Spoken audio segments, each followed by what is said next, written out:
দেশজুড়ে নিপীড়ন আর হামলা মামলার প্রতিবাদে রাজধানীর বিভিন্ন স্থানে পৃথক প্রতিবাদ সমাবেশ চলছে। রাজধানী ধানমন্ডির আবাহনী মাঠ সংলগ্ন এলাকায় বিক্ষোভ ও প্রতিবাদ করছে নিপীড়ন বিরোধী শিল্পী সমাজ। বৃষ্টিতে ভিজে শিল্পীরা প্রতিবাদী গান, অভিনয়, আবৃত্তির মধ্য দিয়ে দেশজুড়ে বৈষম্য বিরোধী শিক্ষার্থীদের নিপীড়ন আর নির্যাতনের নানান চিত্র তুলে ধরছেন। সারা দেশে শিক্ষার্থীদের বিরুদ্ধে মামলা দায়ের করা হচ্ছে অভিযোগ করে তারা বলেন, সব হত্যাকাণ্ডের নিরপেক্ষ বিচার করতে হবে। কোটা সংস্কার আন্দোলন ঘিরে শিক্ষার্থী নিহত আহত হওয়ার ঘটনায় জড়িতদের দৃষ্টান্তমূলক শাস্তির দাবি জানিয়েছেন কবি লেখকরা।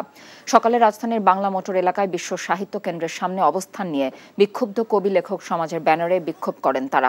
আন্দোলন দমন মেনে নেওয়া হবে না বলেও হুঁশিয়ারি দেয় তারা।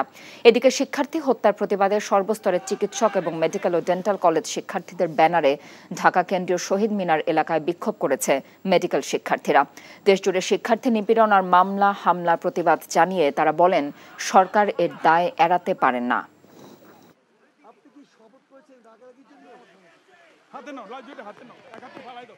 আমাদেরকে নির্বিচারে গুলি করে মেরে ফেলা হচ্ছে। এই আমাদের স্বাধীন বাংলাদেশ। মুখে বলছি আমরা এই দেশের মালিক, কিন্তু বাস্তবে আমরা কিন্তু অনুভব করি আমরা এই দেশের দাস। আমরা খুব উদ্বিগ্ন।